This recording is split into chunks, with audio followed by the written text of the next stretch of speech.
श्री गणेशाय नमः। गुरुर्ब्रह्मा गुरुर्विष्णु गुरुर्देवो महेश्वर गुरु साक्षात् परब्रह्म तस्मै श्री गुरुवे नमः। त्वमेव माता च पिता त्वमेव त्वमेव बन्धुः सखा त्वमेव त्वमेव विद्या द्रविणं त्वमेव त्वमेव सर्वं मम देव देव।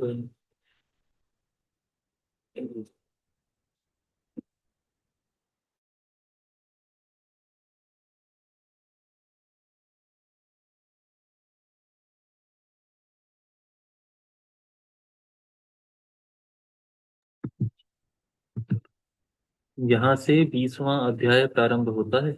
इस अध्याय में भीमशंकर ज्योतिर्लिंग के महात्म्य का वर्णन, प्रसंग, भीमासुर के उपद्रव का वर्णन किया गया है। श्री सूत जी बोले, हे महर्षियों, अब मैं भीमशंकर के महात्म्य को कह रहा हूँ, जिसके सुनने मात्र से मनुष्य सभी प्रकार के अभिष्ट को प्राप्त कर लेता है। कामरूप नामक देश में लोकहित की कामना से साक्षात कल्याण एवं सुख के भाजन शिव जी स्वयं प्रकट हुए थे। हे मुनीश्वरों, लोक कल्याण करने वाले शंकर जी ने यहाँ जिस लिए अवतार लिया था, उसे आप लोग आदर पूर्वक सुनिए। मैं कह रहा हूँ। इसका वर्णन उन्होंने नीचे किया है।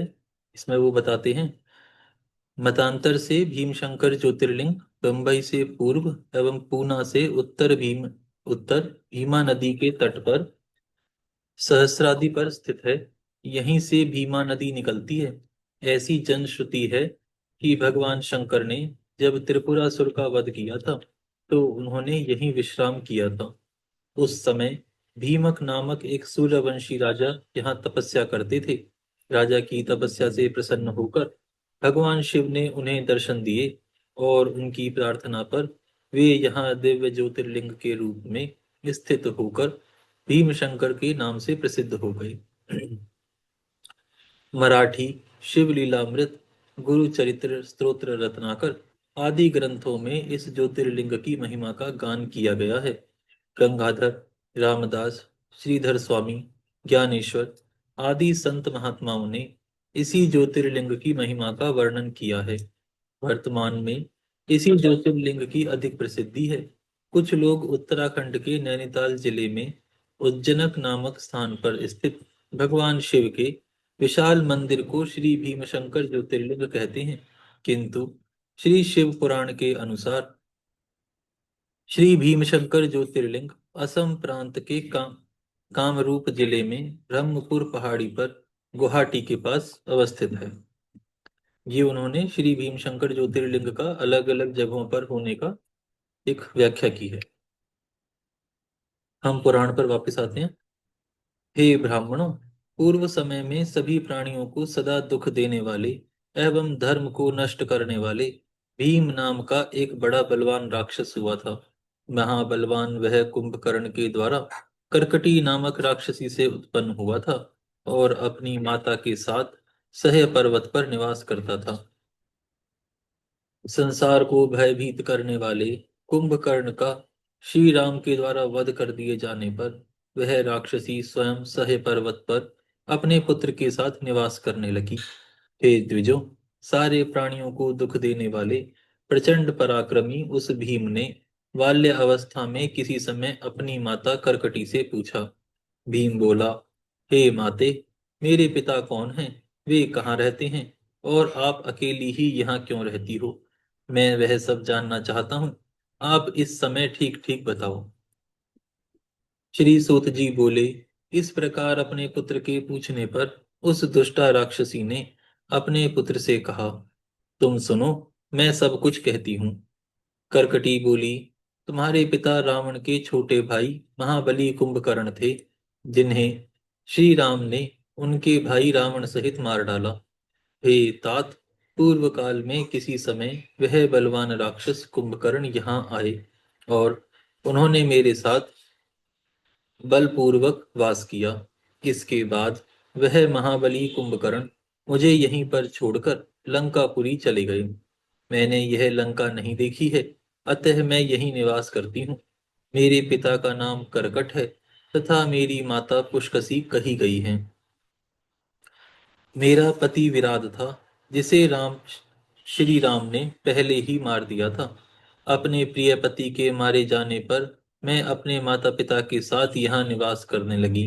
मेरे माता पिता को सुतीक्ष्ण ऋषि ने भस्म कर दिया और वे मर गए। इसका कारण यह था कि वे दोनों उनके खाने के लिए गए हुए थे। तब परम तपस्वी महात्मा अगस्त शिष्य सुतीक्ष्ण ने क्रोधित हो उन्हें भस्म कर दिया। इस प्रकार मैं दुखी होकर बिना किसी सहायक एवं आश्रय के पहले से अकेली ही इस पर्वत पर निवास करने लगी। इस अवसर पर रावण के छोटे भाई राक्षस कुंभकर्ण ने यहाँ आकर मेरे साथ वास किया और वह मुझे छोड़कर चला गया। हे पुत्र, उसके बाद महाबली एवं पराक्रमी तुम उत्पन्न हुए और अब मैं तुम्हारा सहारा लेकर समय बिता रही हूँ। श्री सूत जी बोले। माता के इस वचन को सुनकर प्रबल पराक्रमी भीम कुपित हो उठा और विचार करने लगा कि अब मैं हरि के प्रति क्या करूं। इस श्री रामचंद्र ने मेरे पिता तथा नाना का वध किया और इन विराध का भी वध किया। इस प्रकार बहुत अधिक दुख दिया। अतः यदि मैं कुंभकर्ण का पुत्र हूं तो हरि को अवश्य पीड़ा पहुंचाऊंगा। ऐसा विचार करके भीम महान तप करने के लिए चल पड़ा। उसने ब्रह्मा जी को उद्देश्य करके मन से उनका ध्यान करते हुए 1000 वर्ष तक महान तप किया। वह राक्षस पुत्र भीम सूर्य देव की ओर दृष्टि लगाए हुए दोनों हाथ ऊपर उठाकर एक पैर पर स्थित रहा।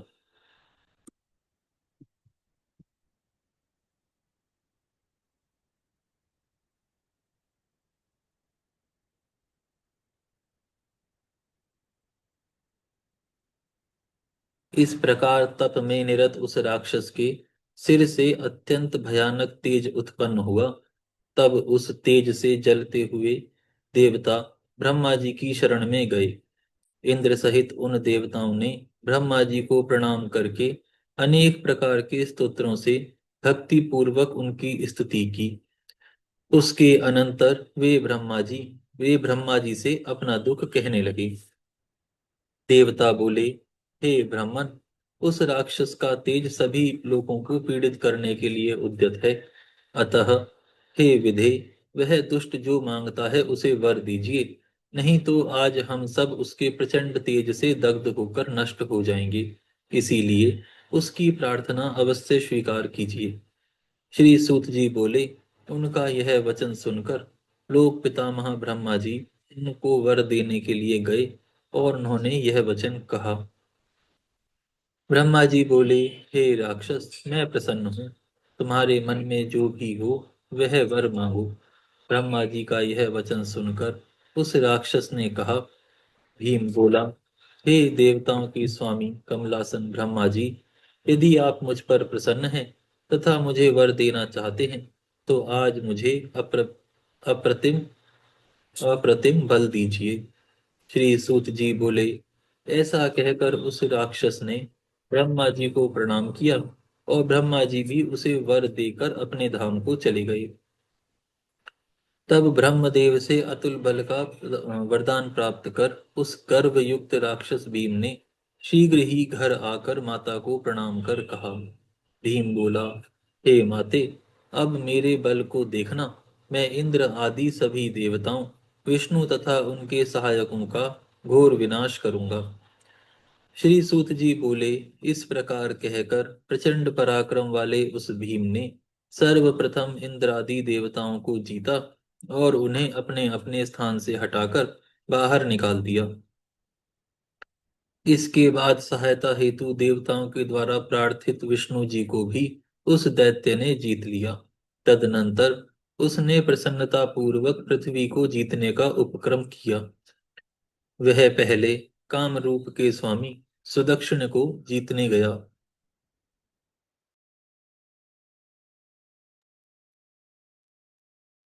वह पहले कामरूप के स्वामी सुदक्षिण को जीतने गया। वहां राजा के साथ उसका भयंकर युद्ध हुआ। असुर भीम ने ब्रह्मा जी के वरदान के प्रभाव से उस महावीर तथा शिव भक्त महाराजा को युद्ध में जीत लिया। तब उस महाभयंकर पराक्रम वाले भीम ने प्रभावशाली काम रूपेश्वर को जीतकर बांध लिया और क्लेश देने लगा। हे द्विजों, उस दुष्ट भीम ने उस शिव भक्त राजा का सामग्री सहित राज्य तथा सर्वस्व छीन लिया। उसने उस धर्मात्मा शिव भक्त तथा धर्म प्रिय राजा को बेड़ियों से बांध दिया और एकांत में बंद कर दिया। तब वहां उसने अपने कल्याण की इच्छा से उत्तम पार्थिव शिवलिंग बनाकर शिव जी का भजन करना प्रारंभ किया। उसने अनेक प्रकार से गंगा जी की उस समय स्तुति की। मानसिक स्नान आदि कर्म करके उस नृपश्रेष्ठ ने पार्थिव विधान से शिव जी का पूजन किया।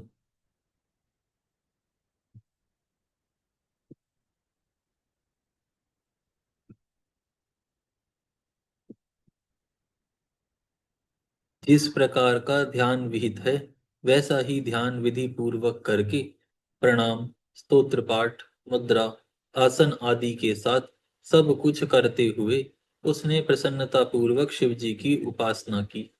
वह प्रणव के सहित पंचाक्षरी विद्या का जप करता था। उस समय उसे अन्य कार्य करने के लिए कोई अवकाश नहीं रहा। राजा को अत्यंत प्रिय उसकी पतिव्रता पत्नी, जिनका नाम दक्षिणा था, प्रेम पूर्वक सहविधि पार्थिव पूजन किया करती थी। इस प्रकार उन दोनों पति पत्नी ने शिवाराधन में तत्पर हो भक्तों का कल्याण करने वाले भगवान शंकर की तन्मयता से सेवा की। वरदान के अभिमान से मोहित हुए उस राक्षस ने संपूर्ण यज्ञ कर्मादि धर्मों का लोप कर दिया और सब कुछ मुझे ही समर्पण करो, वह इस प्रकार का प्रचार करने लगा। हे महर्षियों, उसने दुष्ट राक्षसों की बहुत बड़ी अपनी सेना लेकर सारी पृथ्वी अपने वश में कर ली और शक्ति संपन्न होकर वेद धर्म, शास्त्र धर्म, स्मृति धर्म एवं पुराण धर्म का लोप कर स्वयं वह सबका भोग करने लगा। हे द्विजों, उसने इंद्र सहित समस्त देवताओं तथा ऋषियों को पीड़ा पहुंचाई और उन्हें अत्यंत दुखित करके उनके स्थानों से निकाल दिया। तब व्याकुल हुए इंद्र सहित देवता तथा ऋषि ब्रह्मा जी और विष्णु जी को लेकर तब भगवान शंकर की शरण में गए। उन लोगों ने महाकोशी नदी के उत्तम तट पर लोक का कल्याण करने वाले शंकर जी की अनेक स्तोत्रों से स्तुति कर उन्हें प्रसन्न किया और पार्थिव मूर्ति बनाकर विधि पूर्वक उनकी पूजा करके क्रम से अनेक प्रकार के स्तोत्रों तथा नमस्कार आदि से उन्हें प्रसन्न किया। इस प्रकार देवगणों की स्तुति आदि से स्तुत होते हुए शिव जी ने अत्यंत प्रसन्न होकर उन देवताओं से यह कहा।